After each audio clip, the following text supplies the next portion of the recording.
Subscribe ಮಾಡಿ tech Kiran channel ಅನ್ನು ಮತ್ತೆ ಪಕ್ಕದಲ್ಲಿರುವ ಬೆಲ್ ಐಕನ್ ನ ಕ್ಲಿಕ್ ಮಾಡಿ ಆಲ್ ಅನ್ನ ನೋಟಿಫಿಕೇಶನ್ ಕ್ಲಿಕ್ ಮಾಡಿ ಎಲ್ಲ ರೀತಿ ಎಜುಕೇಶನ್ ರಿಲೇಟೆಡ್ ಅಪ್ಡೇಟ್ಗೋಸ್ಕರ. ಸ್ನೇಹಿತರೆ, ಟೆಕ್ ಕಿರಣ ಚಾನಲ್ಗೆ ಸ್ವಾಗತ.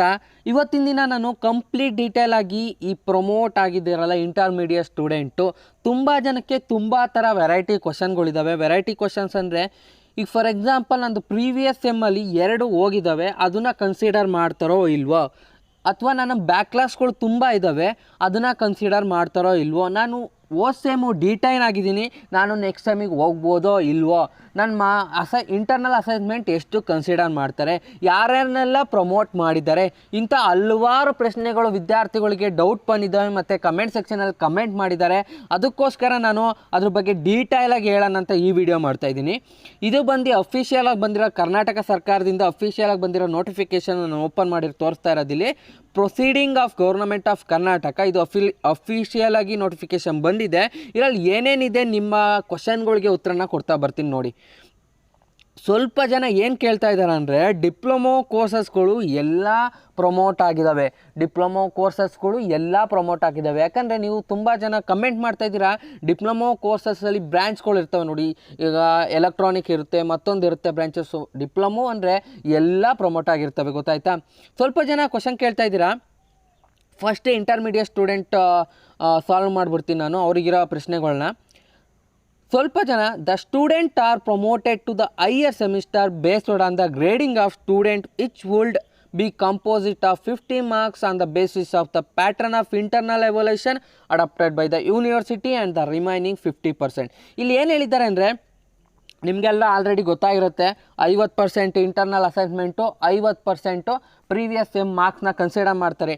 ಇಲ್ಲಿ ಡೌಟ್ ಬರೋದು ತುಂಬ ವಿದ್ಯಾರ್ಥಿಗಳು ಏನಂದರೆ, ನಾನು ಸೆಮ್ಮಲ್ಲಿ 4 ಬ್ಯಾಕ್ ಇದೆ, ಫೇಲ್ ಆಗಿದೆ, ಅದನ್ನು ಕನ್ಸಿಡರ್ ಮಾಡ್ತಾರೋ ಇಲ್ವಾ, ಅದನ್ನು ಕ್ಲಿಯರ್ ಮಾಡ್ತೀನಿ ನೋಡಿ. ಸೆಕೆಂಡ್ ಪಾಯಿಂಟಲ್ಲಿ ಅವ್ರು ಮೆನ್ಷನ್ ಮಾಡಿದ್ದಾರೆ, in the situation previous semester or previous year marks are not available practically in the first year of annual pattern examination, 100% evaluation may be done on the basis of internal evaluation.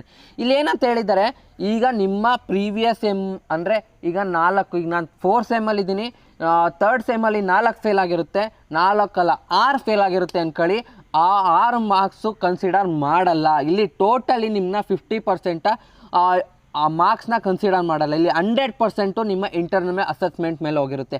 Internal assessment ಅಂದರೆ ನಿಮ್ಮ assignment ಆಗಿರ್ಬೋದು, ಮತ್ತು project work ಆಗಿರ್ಬೋದು, ಮತ್ತೊಂದು ಏನೇನೋ soft copy ಇರುತ್ತೆ, hard copy ಇರುತ್ತೆ, ಅದ್ರ ಮೇಲೆ ಡಿಪೆಂಡ್ ಆಗಿರುತ್ತೆ. ದಯವಿಟ್ಟು ಅಸೈನ್ಮೆಂಟು ಮತ್ತೊಂದು ಇನ್ನಿತರನ್ನ ಕರೆಕ್ಟಾಗಿ ಮೇಂಟೈನ್ ಮಾಡಿ, ಯಾಕಂದರೆ ಅದ್ರ ಮೇಲೆ ನೀವೇನಾದ್ರು ಸೆಮ್ಮು ಫೇಲ್ ಆಗಿದ್ರೆ ಅದ್ರ ಮೇಲೆ ಮಾರ್ಕ್ಸ್ ಕೊಡೋದು 100% ಚಾನ್ಸಸ್ ಇದೆ. ಇಲ್ಲೇ ನೋಡಿ, ಇಲ್ಲಿ ಅಫಿಷಿಯಲಾಗಿ ನೋಟಿಫಿಕೇಷನಲ್ಲಿ ತೋರಿಸ್ತೀವಿ, 100% evaluation may be done on the basis of internal evaluation. ಅಂದರೆ ಇಂಟರ್ನಲ್ ಅಸೆಸ್ಮೆಂಟ್ ಮೇಲೆ 100% ಅಸೆಸ್ಮೆಂಟ್ ಆಗುತ್ತೆ. ಆವಾಗ ನೀವು ಲಾಸ್ಟ್ ಸೆಮ್ಮು ಫುಲ್ ಎಲ್ಲ ಫೇಲ್ ಆಗಿದ್ರೆ, ಓಕೆನಾ?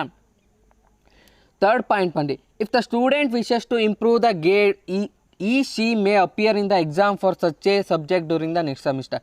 ತುಂಬ ವಿದ್ಯಾರ್ಥಿಗಳಿಗೆ ಇನ್ನೊಂದು ಡೌಟ್ ಇರುತ್ತೆ, ಓದೋವಂಥ ವಿದ್ಯಾರ್ಥಿಗಳಿಗೆ ನನ್ನ ಮಾರ್ಕ್ಸು ನನಗೆ ಸ್ಯಾಟಿಸ್ಫೈ ಆಗಿಲ್ಲ. ಈಗ 80% ಕೊಟ್ಟಿರ್ತಾರೆ, ಒಬ್ಬೊಬ್ಬರಿಗೆ ಸ್ಯಾಟಿಸ್ಫೈ ಆಗಲ್ಲ. ಅಂಥವರು ತಲೆ ಕೆಡಿಸ್ಕೊಬೇಡಿ, ಅವರು ನೆಕ್ಸ್ಟ್ ಸೆಮ್ಮು ಅದನ್ನು ಬೇಕಾದ್ರೆ ಬರ್ದು ಮತ್ತೆ ಗ್ರೇಡ್ನ ಇನ್ಕ್ರೀಸ್ ಮಾಡ್ಕೋಬೋದು. ಅದು ಯಾವುದೇ ರೀತಿ ಸಪ್ಲಿಮೆಂಟ್ರಿ ಅಂತ ಟೇಕ್ ಆಫ್ ಮಾಡಲ್ಲ, ಅದನ್ನು ಫ್ರೆಶ್ ಅಂತ ತಾತಾರೆ, ಸರಿನಾ? This provision of intermediate semester examination is only for the current academic session. ಇದು ಈ ವರ್ಷಕ್ಕೆ ಮಾತ್ರ ಸೀಮಿತ ಅಂತ ಹೇಳಿದ್ದಾರೆ. The scheme of carry forward for the subject in which the student has failed will be allowed for the current academic year in the university, and every student will be promoted to the next semester. However, such a student may clear the examination for the courses she has failed, remained absent whenever the examination held next. ಇಲ್ಲಿ ಏನಂತ ಹೇಳಿದ್ದಾರೆ ಅಂದರೆ, ನಿಮ್ದು ಎಷ್ಟೇ backlogs ಇರಲಿ ಅದನ್ನು pass ಮಾಡಲ್ಲ ಅವರು, ಕ್ಯಾರಿ ಫಾರ್ವರ್ಡ್ ಆಪ್ಷನ್ ಕೊಡ್ತಾರೆ. ಅಂದರೆ ಈಗ ನಂದು ಸೆಮ್ಮು 6 ಬ್ಯಾಕ್ಲಾಗ್ಸ್ ಇತ್ತು ಅಂದರೆ ಕ್ಯಾರಿ ಫಾರ್ವರ್ಡ್ ಆಪ್ಷನ್ ಕೊಡ್ತಾರೆ. ಅಂದರೆ ನೆಕ್ಸ್ಟ್ ಸೆಮ್ಮಲ್ಲಿ ಬರ್ಕೋಬೇಕಾಗತ್ತೆ. ನೆಕ್ಸ್ಟ್ ಸೆಮ್ಮು 6 ಸಬ್ಜೆಕ್ಟ್ ಇರುತ್ತೆ ಪ್ಲಸ್ 6 ಬ್ಯಾಕ್ಲಾಗ್ಸ್ ಇರುತ್ತೆ, ಅದನ್ನು ಬರ್ಕೋಬೇಕಾಗತ್ತೆ ಅಂತ ಇಲ್ಲಿ ಡೈರೆಕ್ಟಾಗಿ ಹೇಳಿದ್ದಾರೆ. ಯಾವುದೇ ಸ್ಟೂಡೆಂಟು ಎಕ್ಸಾಮ್ ಅಟೆಂಡ್ ಮಾಡಿರಲಿ ಮತ್ತೊಂದು ಆಗಿರಲಿ ಅವ್ರನ್ನೆಲ್ಲರನ್ನೂ ಪ್ರಮೋಟ್ ಮಾಡ್ತಾ ಇದ್ದಾರೆ, ಯಾರ ಮೇಲೆ? ಕ್ಯಾರಿ ಫಾರ್ವರ್ಡ್ ಅಂತ ಇಶ್ಯೂ ಮೇಲೆ, ಸರಿನಾ? ನಾನೀಗ ಫೈನಲ್ ಇಯರ್ ಮೇಲೆ ಬರ್ತೀನಿ. ಅವ್ರಿಗೆ ಏನೇನು ಗೈಡ್ಲೈನ್ಸ್ ಕೊಟ್ಟಿದ್ದಾರೆ ಅಂತ. The university are required to complete the examination for the final year student end of the September.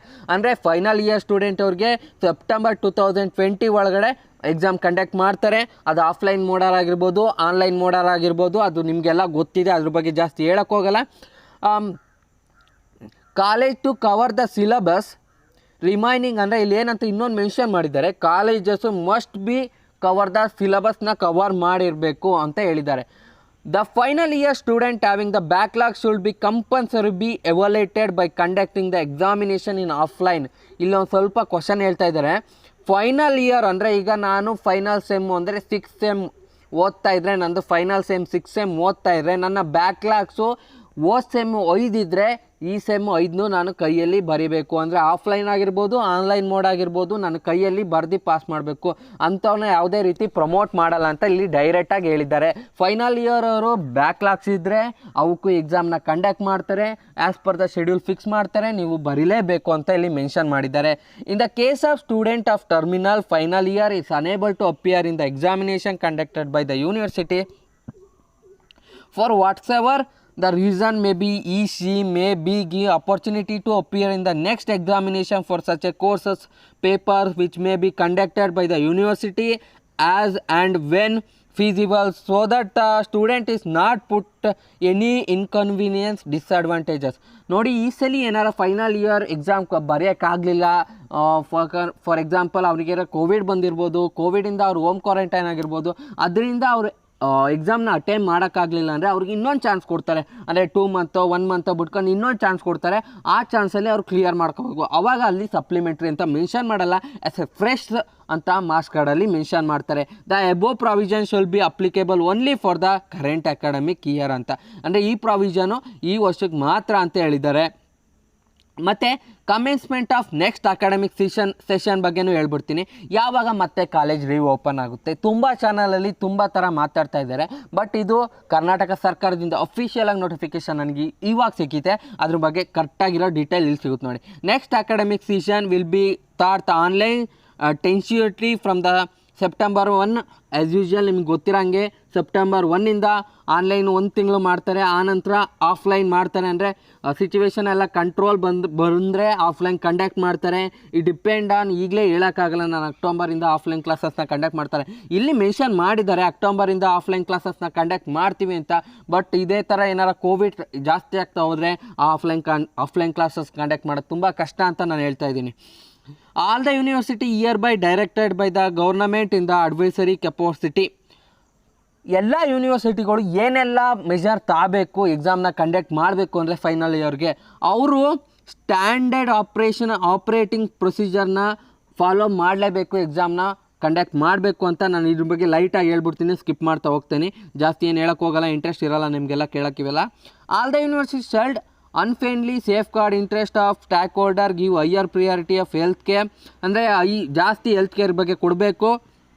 ಮತ್ತು mode of examination depend on ಆಫ್ಲೈನರ್ ಆಗಿರ್ಬೋದು, ಆನ್ಲೈನರ್ ಆಗಿರ್ಬೋದು. ಮತ್ತು ವಿದ್ಯಾರ್ಥಿಗಳಿಗೆ ಇಲ್ಲಿ ನೋಡಿ, 4th point important, the student should be informed well in advance at least 1 week. ವಿದ್ಯಾರ್ಥಿಗಳಿಗೆ ಎಕ್ಸಾಮ್ನ ಕಂಡಕ್ಟ್ ಮಾಡೋಕ್ಕೆ 1 ವಾರದ ಹಿಂದೆಯೇ ಅವರು ಅನೌನ್ಸ್ ಮಾಡಿರಬೇಕು ಅಂತ ಇಲ್ಲಿ ಮೆನ್ಷನ್ ಮಾಡಿದ್ದಾರೆ. Minimum percentage of attendance for the student research scholar period lockdown may be treated as demand to be attended by the student research. ಇದ್ರ ಬಗ್ಗೆ ಮಂಗೆ ಹೇಳ್ತಾ ಹೋಗ್ತೀನಿ, ಇಂಪಾರ್ಟೆಂಟ್ ಪಾಯಿಂಟ್ ಮಾತ್ರ ಡಿಸ್ಕಸ್ ಮಾಡ್ತಾ ಹೋಗ್ತೀನಿ. ಮತ್ತು ನೀವು ಕೇಳ್ಬೋದು, BE ಇಂಜಿನಿಯರ್ ಫೈನಲ್ ಇಯರ್ ಓದ್ತಾ ಇರ್ತೀರಾ, ಮತ್ತೊಂದು MCA ಓದ್ತಾ ಇರ್ತೀರಾ, ಪ್ರಾಜೆಕ್ಟ್ಗಳನ್ನ ಡೆವಲಪ್ ಮಾಡಿರ್ತೀರಾ, MBA ಓದ್ತಾ ಇರ್ತೀರಾ, ಪ್ರಾಜೆಕ್ಟ್ಗಳು ಮತ್ತು ಏನೇನೋ ಪ್ರಾಜೆಕ್ಟ್ಗಳನ್ನ ಡೆವಲಪ್ ಮಾಡಿರ್ತೀರಾ, ಅದು ಯಾವ ಥರ ಎವಾಲ್ಯೂಟ್ ಆಗುತ್ತೆ? ಅದು ಎವಾಲ್ಯೂಟ್ ಆಗುತ್ತೆ. ಇಲ್ಲಿ ನೋಡಿ ಮೆನ್ಷನ್ ಮಾಡಿದ್ದಾರೆ 6ನೇ ಪಾಯಿಂಟಲ್ಲಿ, ಎಲ್ಲ ಎವಾಲ್ಯೂಟ್ ಆಗುತ್ತೆ, ಅದನ್ನು ಕನ್ಸಿಡರ್ ಮಾಡ್ತಾರೆ ಮ್ಯಾಕ್ಸ್ನ, ಅದನ್ನು ಬೇಸಿಸ್ ಆಫ್ ಸಾಫ್ಟ್ ಕಾಪಿಲಿ ಎವಾಲ್ಯೂಟ್ ಮಾಡ್ತಾರೆ ಅಂತ ಹೇಳಿದ್ದಾರೆ. The university May conduct the practical examination and viva examination thought the sky. ನೋಡಿ, ಪ್ರಾಕ್ಟಿಕಲ್ ಎಕ್ಸಾಮಿನೇಷನ್ನು ಸ್ಕೈಪು ಅಥವಾ ಮೀಟಿಂಗ್ ಆಪ್ಸಲ್ಲಿ ಕಂಡಕ್ಟ್ ಮಾಡಬೇಕು ಅಂತ ಹೇಳಿದ್ದಾರೆ. ಫಾರ್ ಎಕ್ಸಾಂಪಲ್ ನೀವು ಕೇಳ್ಬೋದು, ನಾವು ಕೆಮಿಸ್ಟ್ರಿ ಲ್ಯಾಬ್ ಮಾಡ್ತೀವಿ, ಅಲ್ಲಿ ಕೆಮಿಕಲ್ ಹಾಕಿ ತೋರಿಸ್ಬೇಕು, ಅವೆಲ್ಲ ಸ್ವಲ್ಪ ಸ್ಕಿಪ್ ಮಾಡೋ ಚಾನ್ಸಸ್ಸು ತುಂಬ ಇರುತ್ತೆ. ಯಾವಕ್ಕೆ ಆನ್ಲೈನಲ್ಲಿ ಪ್ರಾಕ್ಟಿಕಲ್ ಮಾಡ್ತಾರೆ, ಲೈಕ್ ವೈವಾ ಕೇಳ್ಬಿಡ್ತಾರೆ, ಆ ಥರ ಮಾಡ್ತಾ ಹೋಗ್ತಾರೆ. ವಿದ್ಯಾರ್ಥಿಗಳಿಗೆ ಇನ್ನೂ ಡೌಟ್ ಇದೆ, ಯಾವ್ಯಾವ ಕೋರ್ಸ್ಗಳನ್ನ ಯಾವ ಎಲ್ಲೆಲ್ಲಿ ಪ್ರಮೋಟ್ ಮಾಡಿದ್ದಾರೆ ಅಂತ ತುಂಬ ಕ್ವಶನ್ಗಳು ಬರ್ತಾ ಇದ್ದಾವೆ. ಅಫಿಷಿಯಲಾಗಿ ಯಾವುದೇ ಯೂನಿವರ್ಸಿಟಿ ಆಗಲಿ ನೋಟಿಫಿಕೇಷನ್ ಕೊಟ್ಟಿಲ್ಲ. ನೋಟಿಫಿಕೇಷನ್ ಕೊಟ್ಟರೆ ಅದನ್ನು ನಮ್ಮ ಚಾನಲಲ್ಲಿ ನಾನು ಅಪ್ಲೋಡ್ ಮಾಡ್ತೀನಿ. ಮತ್ತು ನಿಮ್ಮದು ಯಾವುದೇ ರೀತಿ ಕ್ವಶನ್ಗಳಿದ್ರೆ ಕಮೆಂಟ್ ಮಾಡಿ, ಕಮೆಂಟ್ ಸೆಕ್ಷನಲ್ಲಿ ನಾನು ಹೇಳ್ಕೊಡ್ತೀನಿ. ಮತ್ತು ಇನ್ನೂ ಸಬ್ಸ್ಕ್ರೈಬ್ ಮಾಡ್ಕೊಂಡಿಲ್ಲ ಅಂದರೆ ಟೆಕ್ ಕಿರಣ ಚಾನಲ್ನ ಸಬ್ಸ್ಕ್ರೈಬ್ ಮಾಡ್ಕೊಳ್ಳಿ ಮತ್ತು ಬೆಲ್ ಐಕನ್ನ ಕ್ಲಿಕ್ ಮಾಡೋದನ್ನ ಮರಿಬೇಡಿ. Thank you for watching tech Kiran channel.